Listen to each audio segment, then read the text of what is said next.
ఈ రోజే డౌన్లోడ్ చేయండి. మీ ఫేవరెట్ షోస్ చూడండి.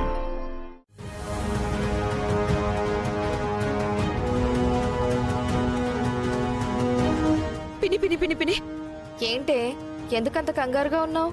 ఆస్తి వాళ్ళకి తిరిగి ఇవ్వకపోతే నాన్నని తీసుకొచ్చి ఇంట్లో నిలబెట్టి అందరి ముందు నేను చేసిన కుట్రంతా బయట పెట్టేస్తానని బెదిరిస్తుందా ఆద్య. అందుకని అందుకని అందుకని ఆ, ఈ ఆస్తి తిరిగి రాసి చేద్దాం. ఏయ్, నోర్ముయ్. ఈ ఆస్తి కోసం ఎన్ని కలలు కన్నానే. మీ బాబాయ్తో ఎన్నోసార్లు తన్నులు తిన్నాను. ఇప్పుడు నీకు సమస్య వచ్చిందని ఆస్తిని తిరిగి అప్పగించామంటావేంటి? నీకేమన్నా పిచ్చా? అది కాదు పిన్ని. ఇప్పుడు వాళ్ళు నాన్నని తీసుకొచ్చి పెద్దనాన్న ముందు నిలబడితే నన్నేం చేస్తారో నీకు తెలుసు కదా. ఇంట్లో నుంచి తన్ని తరిమేస్తారు అంతేగా. వెళ్ళిపో. మళ్ళీ మంచి టైం చూసుకుని ఇంకొక నాటకం మొదలు పెడదాం. అంత అవకాశం కూడా ఇస్తారనుకుంటున్నావా? లేకపోతే ఇంకేం చేస్తారే? నన్ను ముక్కలు ముక్కలుగా నరికేస్తారు. అయితే చచ్చిపో. అంతేగాని ఆస్తి కాదు కదా, అందులో చిల్లి గవ్వ కూడా ఇవ్వను. పిన్ని పిన్ని ప్లీజ్ పిన్ని. ఏంటి చెప్పు. నువ్వు గతం మర్చిపోతున్నావు. ఏం మర్చిపోలేదు. ఈ ఆస్తి మీ చేతికి రావడానికి కారణం నేను. చూడు, నువ్వు ఆ రోజు సలహా ఇచ్చావు. మేము బ్లాక్మెయిల్ చేసి ఆస్తి రాయించుకున్నాం. అది కాదనట్లేదు. దానికి కావాలంటే చెప్పు, నీకు 10ో పరకో ఇస్తాను.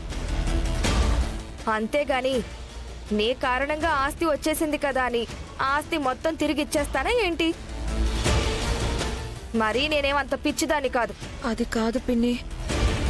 ఇక జీవితంలో నేను సీనుబాబుని కలుసుకోలేను. ఇంటికొచ్చి నేను కళ్ళు లేవని ఆడిన నాటకం, నాన్న చచ్చిపోయాడని ఆడిన నాటకం, ఇవన్నీ కనుక బయటపడిపోతే పెద్దనాన్న నన్ను ఒక్క క్షణం కూడా క్షమించడు.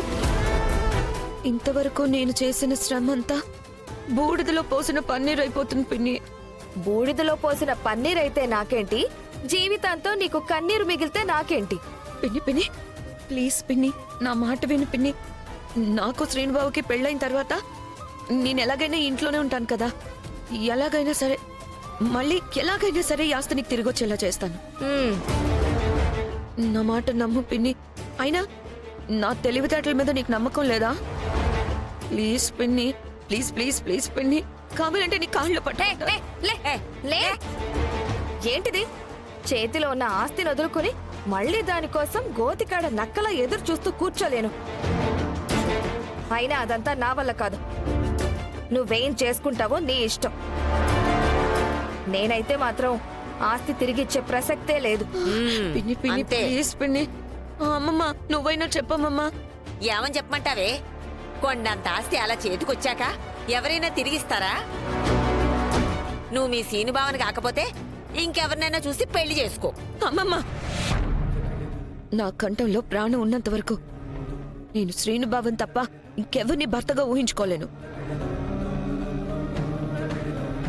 తను నా మెడలో తాళి కట్టిన భర్త. ఈ జన్మకి తనే నా జీవితం, తనే నా సర్వస్వం. పిన్ని ప్లీజ్ ప్లీజ్ పిన్ని, ఆస్తి ఇచ్చే పిన్ని పిన్ని ప్లీజ్ పిన్ని ప్లీజ్. హే, విసిగించుకో. అమ్మా, ఆ. పద బయటికి వెళ్దాం. అది కాదు, ఇది అన్యాయం చెప్పిన పిన్ని. మాటలు ఇంకా చాలు. పిన్ని. న్యాయం అన్యాయం గురించి నువ్వు నాతో చెప్పొద్దు. అమ్మా పదమ్మా. పిన్ని పిన్ని పిన్ని పిన్ని మమ్మ నువ్వైనా అమ్మమ్మ. ఓకే, ఫోన్ చెయ్.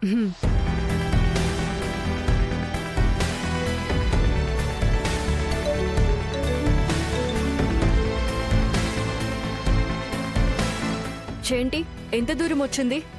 ప్లీజ్ ఆద్య, పిన్నిని ఎంత బ్రతిలాడినా ఆస్తి తిరిగి ఇవ్వడానికి ఒప్పుకోవట్లేదు ఆద్య. చూడు చారు, ఆ ఆస్తి ఆ రోజు రాయించింది బాబాయ్కి. నువ్వు పిన్నిని పట్టుకుని బ్రతిమాలినా ఏం ప్రయోజనమూ ఉండదు. ఆవిడ ఒప్పుకోదు అని నాకు తెలుసు. బాబాయ్ చేత ఎలా సంతకం పెట్టించుకోవాలో అది ఆలోచించు. నీకు చావు తెలివితేటలు చాలా ఉన్నాయి కదా, బుర్ర కాస్త ఉపయోగించు. ప్లీజ్ ఆద్య, ఇది జరిగే పని కాదు. ఆహా, అందితే జుట్టు అందకపోతే కాళ్ళ. నీ పెద్ద విషయాలు నా దగ్గర కాదు. నీ మీద జాలి పడ్డమేంటి? ఏ రోజైనా నువ్వు నా మీద జాలి పడ్డావా? డైరెక్ట్గా నన్నే చంపాలని చూసావు. ఇప్పుడు సమస్య నీ నెత్తి మీదకి వచ్చేసరికి అంత సానుభూతి కావాల్సొచ్చిందా? చెదుటి వాళ్ళ దయా క్షమ కావాల్సొచ్చింది. కుదరదు. ఆస్తి మా పెదనాన్న పేరు మీదకి రావాల్సిందే. లేదంటే మీ బ్రతుకు ఈ రోజుతో క్లోజ్. గుర్తుపెట్టుకో. ఆద్య ప్లీజ్ ప్లీజ్. ఖచ్చితంగా వెళ్ళి బాబాయ్ని అడిగి సంతకాలు తీసుకుని రావాల్సిందే. దానికి వేరే దారి లేదు. బంగారం లాంటి మందు మొత్తం తాగేశాడు. మందు లేక తప్పించుకునే దారి లేక ఏం నాకు బతుకు, అంతా నా కర్మ. మందు పోయే.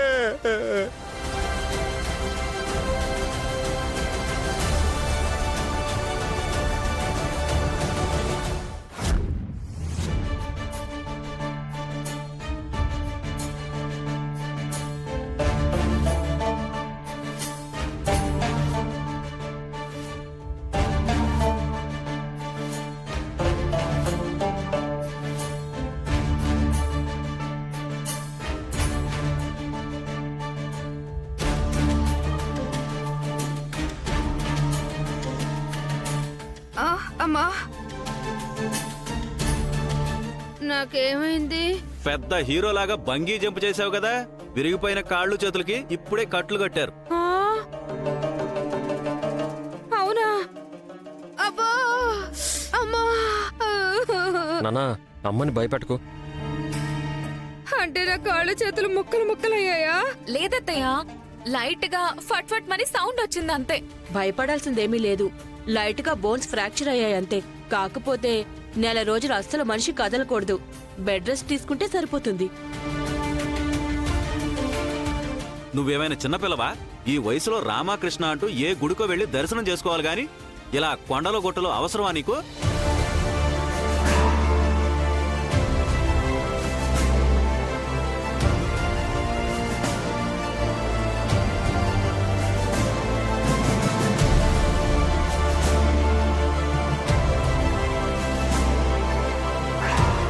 అంటే అక్కడికి నేను చెప్తూనే ఉన్నాను మామయ్య, గుళ్ళో దర్శనం చేసుకుని వచ్చేద్దాము అని.